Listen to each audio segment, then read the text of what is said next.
암호화폐 시장 자체가 지금 현재 매크로 이슈에 대해 큰 영향을 받고 있습니다. 스테이블 코인을 받아들일 준비를 하고 있다, 이렇게 좀 볼 수 있을 것 같고, 암호화폐의 가격적인 부분을 끌어올리기에 굉장히 큰 토대가 될 수 있기 때문에 비트코인 1000개 이상을 가지고 있는 고래 지갑 수가 약 20에서 30%가 오히려 늘었어요, 올해 1분기에.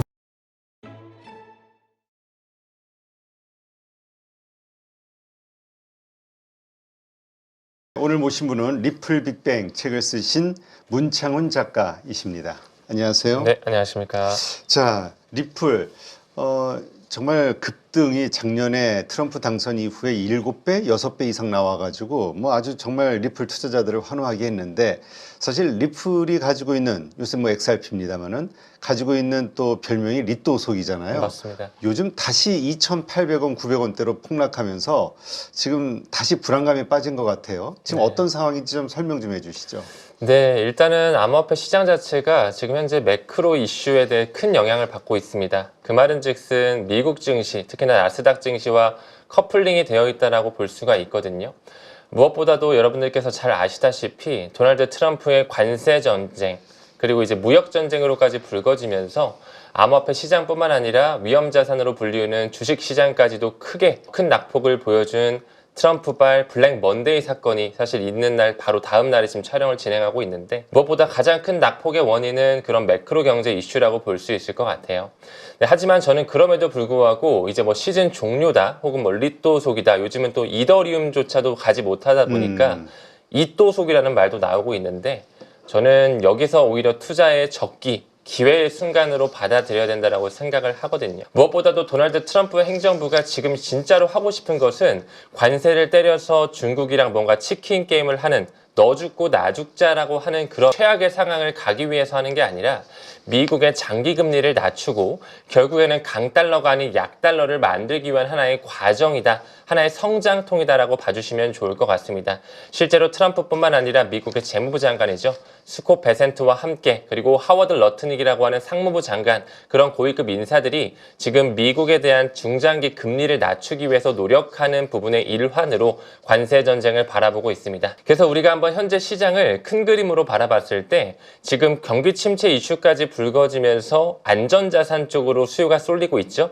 특히나 금 같은 경우는 최근에 금 1온스당 3,100달러가 넘어가면서 굉장히 큰 수요를 불러오고 있고, 무엇보다도 또 안전자산으로 취급받고 있는 미 국채에 대한 수요가 높아지다 보니까 그것에 반비례하는 미 국채 10년물 수익률 같은 경우는 현재 4% 극초반대까지 떨어져 있습니다. 즉 다시 말해 도널드 트럼프가 장기 금리를 낮추기 위한 스탠스를 스텝 바이 스텝으로 천천히 시나리오를 연출하고 있다. 조만간 이 협상 테이블이 만들어지면서 시장은 안정세를 찾고 다시 한번 기술적 반등이 나올 수 있지 않을까, 저는 오히려 고무적인 반응으로 바라보고 있습니다. 네, 그렇다면 지금 이렇게 가격이 많이 떨어져 있는 지금이 오히려 매수 적기다. 왜냐하면 우리가 하락장, 급락장이 있을 수도 있다라는 경고를 또 해왔잖아요. 맞습니다. 네. 근데 이제 물론 비트코인의 그 상승장이 나오진 않았습니다만, 네. 이것 때문에 오히려 정리해야 되는 게 아니냐라는 생각하는 분들도 있거든요. 네. 물론 이제 뭐 급락이 최근에 크게 있었고, 뭐 비트코인뿐만 아니라 이더리움, XRP를 필두로 한 모든 암호화폐 시장에 사실 굉장히 큰 급락이 있었죠.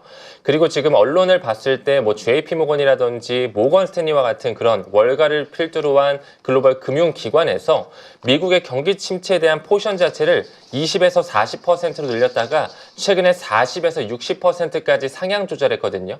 그러다 보니까 사실 개인 투자자 입장에서는 대표님 말씀 주신 것처럼 뭔가 지금은 좀 빼야 되지 않을까, 정말 경기 침체로 가는 그 초반부에 있는 게 아닌가 라고 생각을 하실 수는 있겠지만, 저는 아직까지 경기 침체보다는 지금 그들이 협상을 하기 위한 Make American Great Again이라고 하는 미국을 다시 위대하게 만들기 위해서 제조업이 강화될 필요가 있고, 일자리를 창출해야 되고, 관세로서 무역 흑자로 만들어내기 위한 과도기, 그 조금의 힘든 시기를 잘 버티게 된다면 전 한 번의 크립토 버블장이 나올 수 있다고 봅니다. 그렇기 때문에 아직까지는 경기 침체에 대한 우려보다는 오히려 투자의 매수 적기로 활용을 하면서 물량을 축적하고 DCA죠, 분할 매수를 할 수 있는 최고의 타이밍이 아닐까, 저는 이렇게 좀 바라보고 있습니다. 네, 하여튼 이번에 이 코인도 위험자산인 것이 확실하게 더 드러나게 된 것은 이 미국 증시하고 연동이 확실하게 되는 것 같아요. 맞습니다. 오히려 미국 증시보다 더 많이 빠지는 느낌도 들고, 하여튼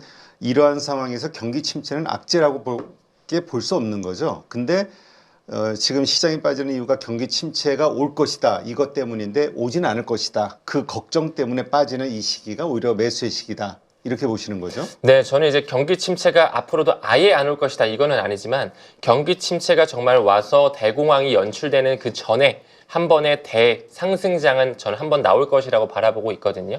그래서 지금 현재로서의 이런 큰 낙폭은 오히려 매수 적기로서 좀 받아들여야 되지 않을까 바라보고 있습니다. 네. 지금 좀 부정적으로 볼 수 있는 것은 중국도 그렇고 EU도 그렇고 이제 그 보복 관세 하면서 이게 뭔가 좀 더 관세 전쟁이 치열하게 될 것 같은 느낌적 이 분위기. 맞습니다. 이것 때문에 더 불안한 건데 좀 그러지 않을 것으로 보시나요? 결국은 타협 쪽으로 갈 거라고 보시는 건가요?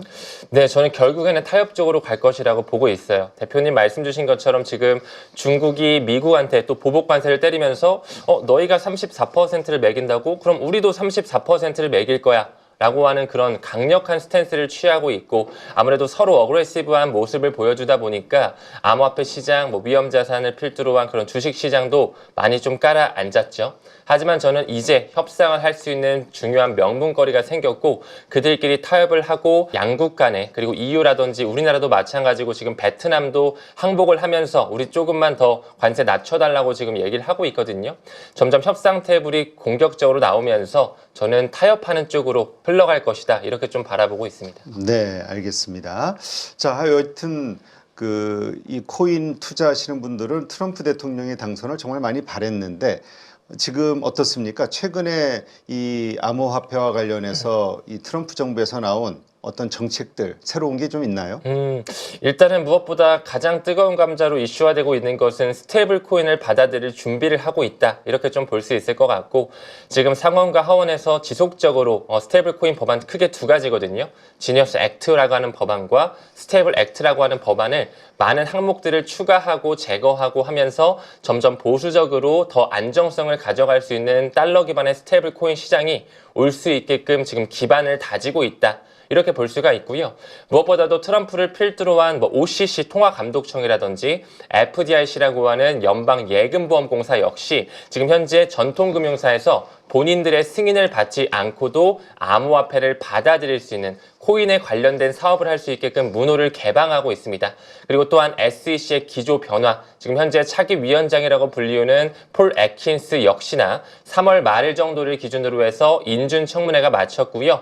제가 봤을 때는 한 5월 초중순 정도에는 이제 완전히 인준 서명 이후에 취임까지도 할 수 있다라고 생각이 드는데 이 폴 애킨스 차기 위원장 같은 경우도 과거부터 시크릿타이즈의 임원으로 또 있었고 시크릿타이즈는 블랙록과 함께 비들 펀드를 만들 수 있는 하나의 플랫폼이라고 봐주시면 되고 이 폴 애킨스 같은 경우는 지금 앵커리지 디지털, 시크릿타이즈와 같은 이 암호화폐 관련된 주식을 상당히 많이 보유하고 있기 때문에 친암호화폐 인사로 볼 수가 있습니다. 그렇기 때문에 SEC의 그런 세대 교체, 폴 애킨스의 취임이 머지않았고 지금 현재 직무 대행을 맡고 있는 마크 우에다라든지 크립토맘이라고 불리는 헤스터 피어스가 크립토 태스크포스를 만들면서 지속적인 원탁회를 만들고 암호화폐 규제에 대한 명확성을 준비하고 있다는 것. 그리고 마지막으로 미국의 상품선물거래위원회라고 불리는 CFTC 역시 지금 현재 브라이언 컨텐츠라고 하는 인사가 이제 차기 위원장으로 들어올 준비가 되고 있거든요. 모두 다 친암호화폐 쪽으로 스탠스가 바뀌어지면서 트럼프 행정부, 2기 행정부 같은 경우는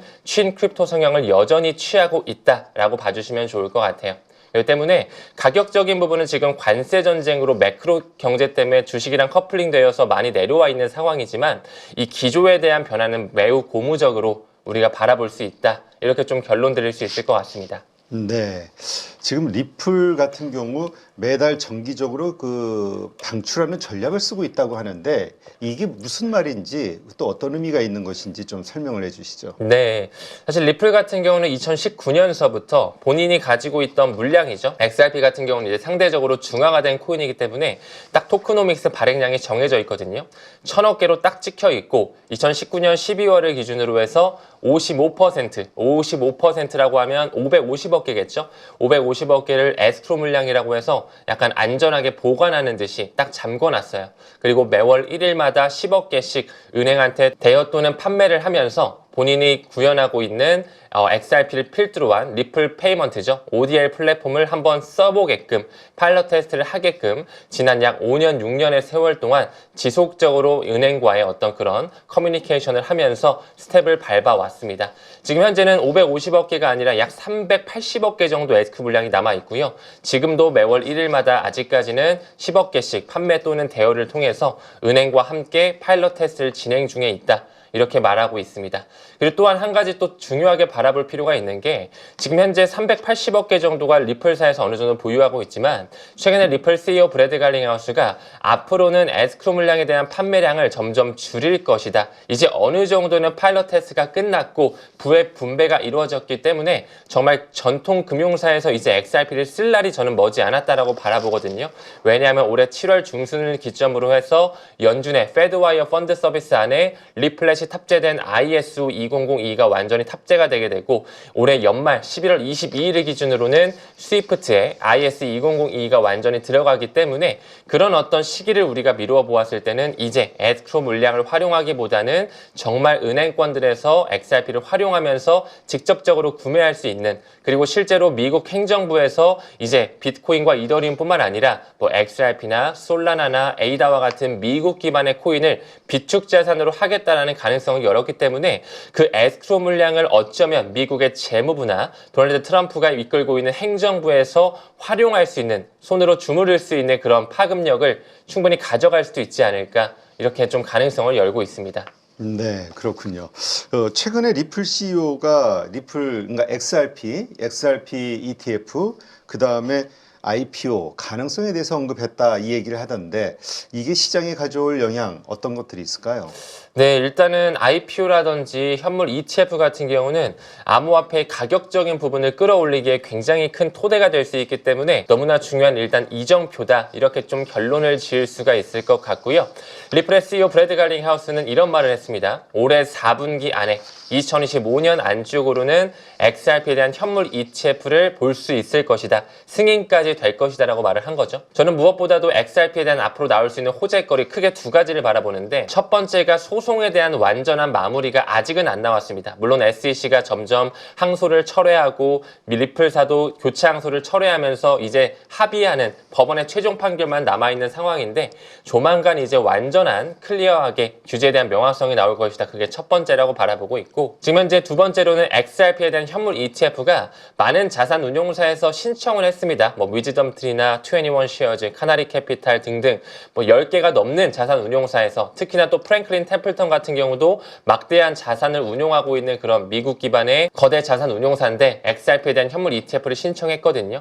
하지만 아직까지는 그 1.5경 원 이상을 운용하고 있는 블랙록에서는 신청을 하지 않았습니다. 그렇기 때문에 일단은 규제에 대한 명확성이 먼저 오고 두 번째로는 블랙록에서 이 XRP에 대한 현물 ETF를 신청하는 시점 굉장히 이 두 가지 맞물리면서 상반기 안쪽으로는 좋은 한 번의 파급력이 좀 나올 수 있지 않을까 생각을 하고 완전한 승인 시점 같은 경우는 조금 더 시기를 뒤로 미뤄서 올해 연말까지는 좀 기다려야 되지 않을까 생각을 하고 있습니다.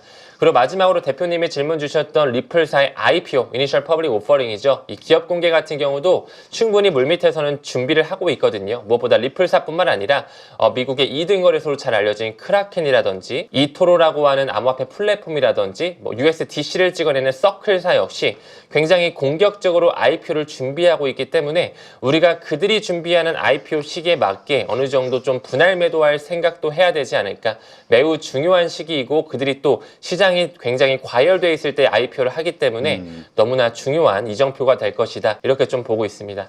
그러한 것들이 지금 물론 이제 급락해 있는 상황이긴 합니다만 다시 상승하는 그리고 좀 더 과열이 돼 있을 때 그게 발표가 나올 수도 있다. 그럴 때는 오히려 매도 관점으로 보자. 이렇게 보는 거군요. 네, 맞습니다. 사실 뭐 지금 대표님도 보시다시피 XRP가 2달러가 깨졌고 트럼프발 블랙 먼데이가 오면서 관세 이슈로서 경기 침체 우려라든지 시즌 아웃에 대한 어떤 종료가 올 것이다라고 하는 개인들의 두려움이 굉장히 많이 장착이 돼 있는데 남들이 항상 이렇게 좀 두려워할 때는 오히려 투자의 기회로 좀 받아들이셨으면 좋겠고 너무나 장이 좋아가지고 막 IPO도 하고 ETF도 승인이 되고 이럴 때는 오히려 우리가 좀 두려움을 갖고 대중과는 좀 반대의 스탠스를 취하면서 좋은 수익률을 가져가는 게 사이클 투자에 굉장히 중요한 입지이지 않을까 생각이 들고 있습니다. 네. 지금 XRP의 그 미결제 약정이 30억 달러를 돌파했다. 뭐 이런 뉴스도 좀 있던데 이게 어떤 의미를 갖는 거죠? 네, 일단 XRP에 그만큼 많은 돈이 배팅이 되어 있다는 거죠. 아직 손절이나 익절을 하지 않고 XRP의 가격을 지켜보면서 롱이든 숏이든 배팅하는 물량이 정말 많다라는 것이죠.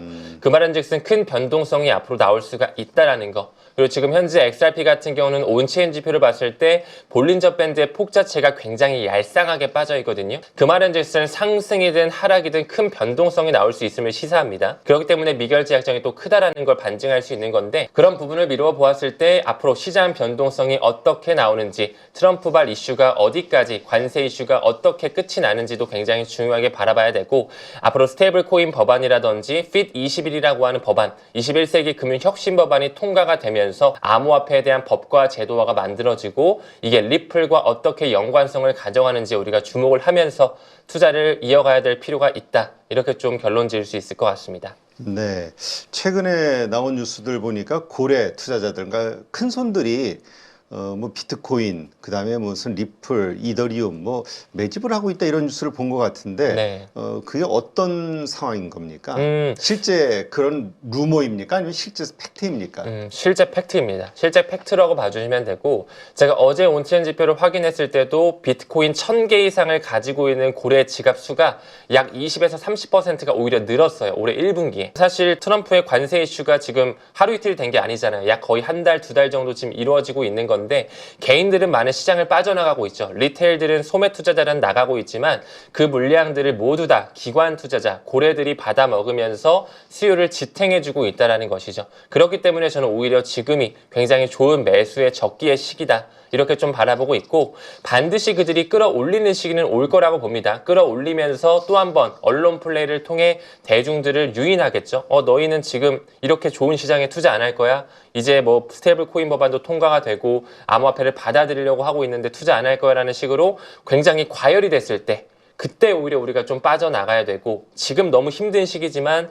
오히려 이럴 때가 좀 투자를 용기를 내야 될 때가 아닌가 생각이 듭니다. 근데 그동안 이제 좀 어떤 심리적 지지선이라고 할까요? 그게 2달러. 2달러가 지지가 돼야지만 이거 뭐 비전이 있다 이런 의견들이 많았는데 어쨌건 2달러가 붕괴가 됐잖아요. 맞습니다. 그래서 이 지지선이 깨지면 더 하락할 수 있는 가능성이 크다고 보통은 우리가 기술적 분석을 하니까 네. 어떻습니까?